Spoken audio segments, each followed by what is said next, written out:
What's going on YouTube? In this video, I'm going to be going over pricing and how I run my shop online Monday through Sunday, my pricing scale and how I use it, and where to go and sell your cards depending on the price point. Hopefully this makes sense as I go through, but just a quick thing, thank you to whoever used my affiliate link to buy a Bloomburrow box, collector's box. That was awesome. If you don't know what those are, down in the link, I have everything posted, or in the description, I have links to everything that I use to post my cards and sell my cards. And in my video, I did a Bloomburrow box opening. I did post a link to a Bloomburrow box in case anybody wanted to buy them. And somebody bought a collector's box from my link, and that was cool. It wasn't a ton of money by any means. You get very low percentages on that stuff, but it was just nice that I was like, oh, somebody paid for half my lunch. But things like that are nice, especially at a smaller level like mine. But anyways, going into pricing and how I run my shop, and I will explain the steps I go to do them. First off, you want to be level 4 on TCG for this main section due to the fact repricing all of your cards by hand is very hard. So you're going to want to be level 4 and a pro seller. If you're not these, you can use these tips, but it's going to be very hard and you're just going to have to work with them. This will help you though get from the early levels of level 1 and 2 where you can't post as many cards. So once you start there and go forward, these tips are just going to help you, and then once you grow past a certain point, you can make your own rules, as I'm starting to understand now. So first one is pricing. Sorry if the camera moves during this. I am using my computer just to pull up brief prices to show you what happens. So if you're looking first at what I do Monday through Friday at 12, that's not a super hard deadline, but Sunday night at 6 to Monday to Friday at 12, that time frame, I do TCG market pricing minus 2%, 3%, depending on how I'm feeling and what sort of discounts I want to give. Reason being for this, when you hit TCG market prices, your sales do slow down. You're going to find all these people with TCG low, or they're going to be doing low at the very bottom end, low plus 2% plus whatever, just to get off the bottom floor.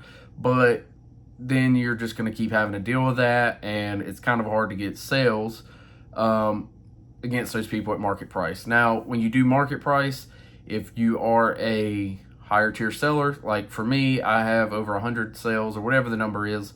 I have a little star by my name telling them I have good reviews, over 100 sales this month, things of that nature. That does help. But for me, I do market. Max I'll ever do is minus 5%. So market minus 5% is my max I will do during Monday or Sunday afternoon till Friday. Reason being, I do work a full-time job outside of this, so this is a side thing to me right now. And with that, I would love to, don't get me wrong, I would love to come home every day to 30, 40 orders. I don't think I would be having my full-time job right now if that was the case. But on a normal day, I come home from work around 4, pack all my orders, and then post until around 9. Doing that leaves me time to do whatever else I need, and that involves I do cook and other things, but that leaves the afternoon after 9 for any orders from 9 until I get off work the next day to go up and I package them up. I'm running normally now that I've gotten this down pat. I'm around 15 orders a day, and that's just common for me. That's good. It's a good number. With help, I can get them done, packaged up, and get them out very easily and still have time to do stuff. After that, Friday at 12, I switch it to TCG low plus 20%. The upside to this is you're going to be towards the top of everyone posting because you're low plus a percentage, and with my good ratings and everything, that does help me boost up a little bit more, and people are fine buying from me. With that though, you are going to have problems, as I'm going to show you here, with cards like higher end cards. Not high end, not like mana crypts and stuff that's super, super expensive. Because those I do not post on TCG. I will get to that in a moment, but I do not post very expensive cards on TCG, and I'll let you know why. But for this one, for Auto War Soaring City, right now, the TCG low is $17 with $1 shipping. which makes no sense to me. You should be running free shipping on anything over $5 because tax write-offs and stuff that come along with that. But that's beside the point. I'm not a tax professional. Don't know any of that, but I don't understand the shipping for that. But anyways, $17. And the last sold was $18 with free shipping. So they're just kind of swapping off here.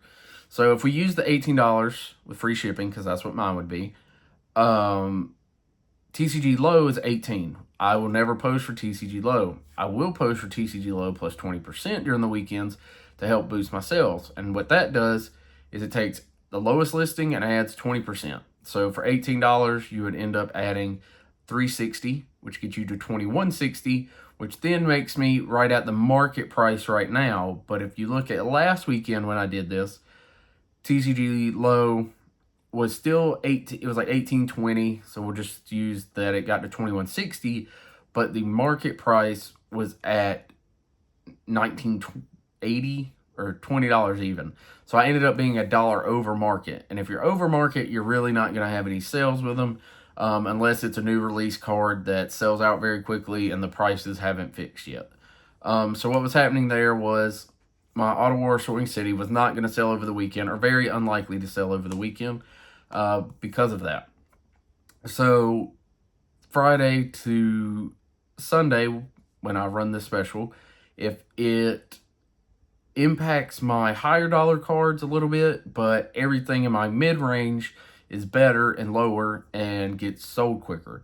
So mid-range cards sell a lot better. Higher range probably not going to sell as much unless there's a drastic difference between their low and their market. You do see this with some cards. Their low's 15 and their market's 20. Well, with my low plus 20%, I'm still looking at being 1750. I'm under the market and we'd be good to go. And another thing is with the low listing on here to the median, I actually missed the median by 18 cents, or by $1, sorry. I'm over the median by $1 and I am under the market by 10 cents. So it will boost me closer to the top being under market, but this is one example for this week. There's a lot of other cards that it misses and hurts. So what you want to look at is find what works for you. When a new set like Bloomberg just came out, I know a lot of people who, when they go to buy their boxes and sets, the 2 weeks before, when they know they have to order, they go ahead and order, but then they drop all the prices, the TCG low plus a certain percentage, just to move cards. That's fine. Do that. That's going to help you in the long run because you can get the new cards in, shuffle through your inventory, and get it out.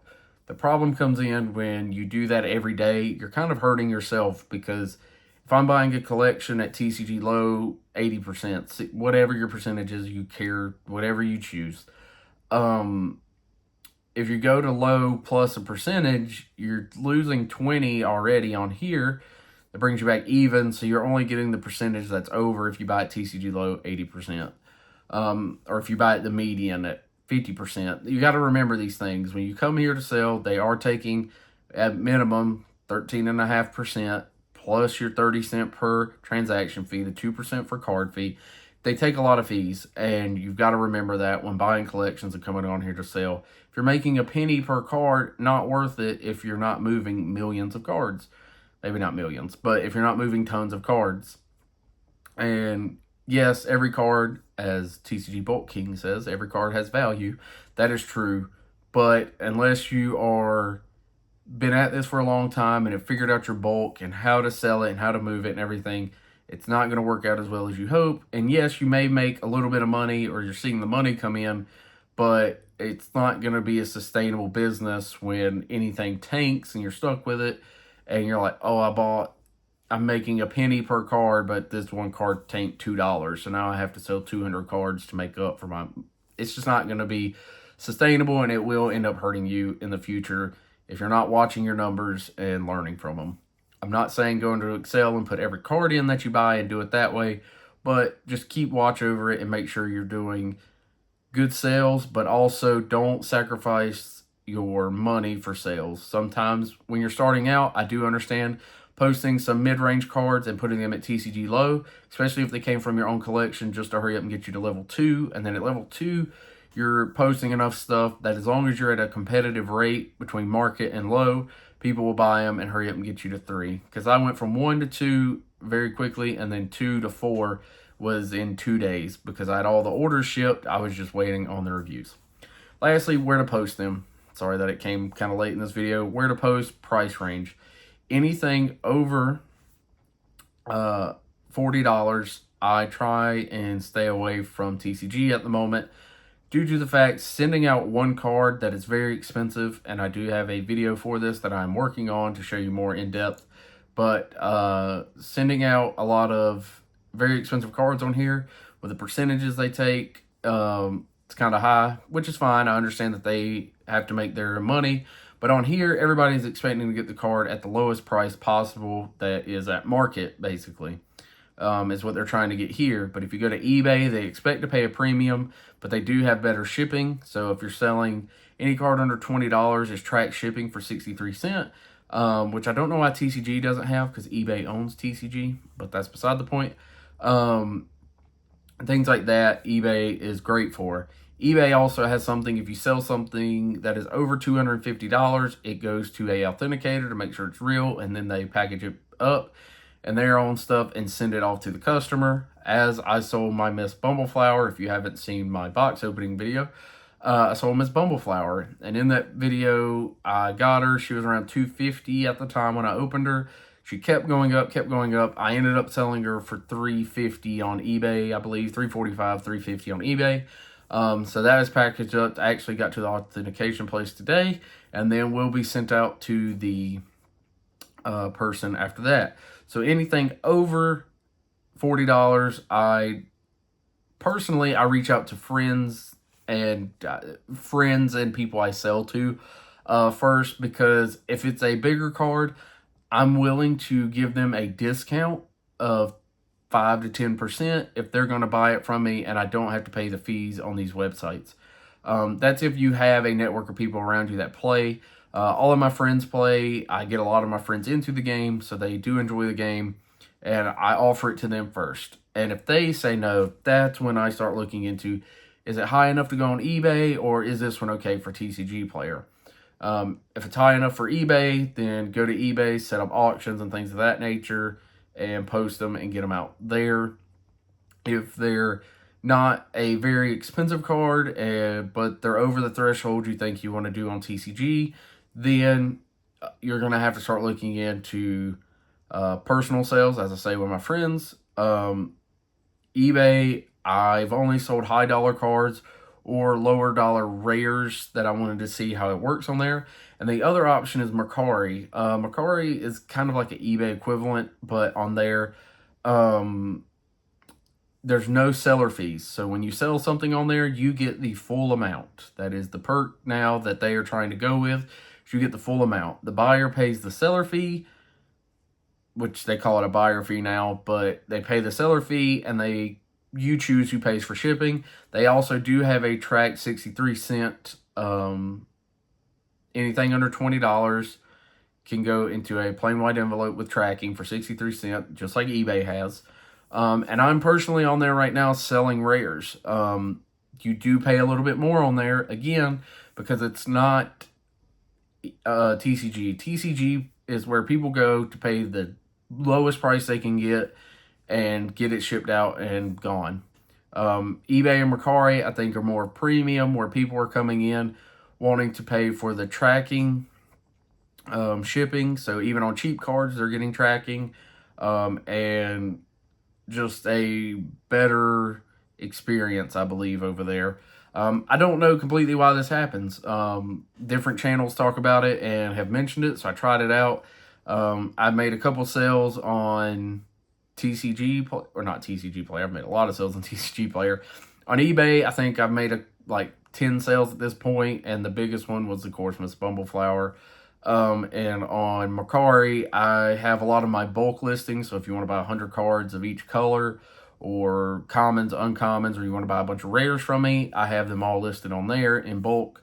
And I also keep some singles on there now, and the singles are from the new set. I just wanted to try them out. I've sold 3 or 4 singles on there pretty quickly, but I am an established seller on there, so I think that helps a lot from a previous business selling Loungefly.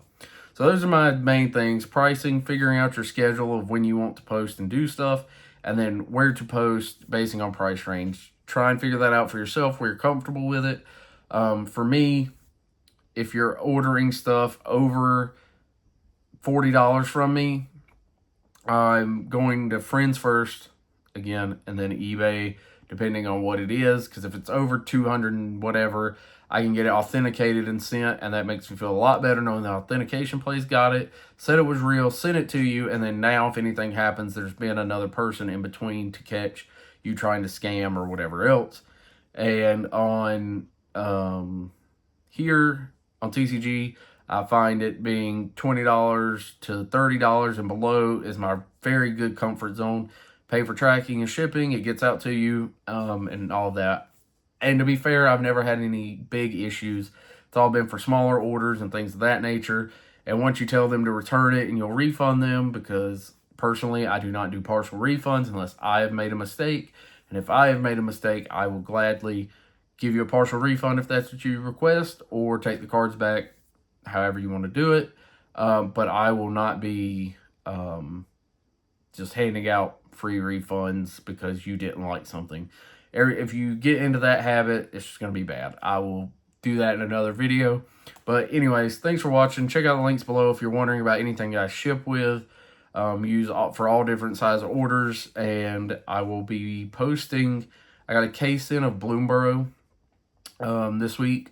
So I will be opening one of the boxes on camera for you. And then we'll be moving into the next couple sets, and I will be ordering cases and things of that nature.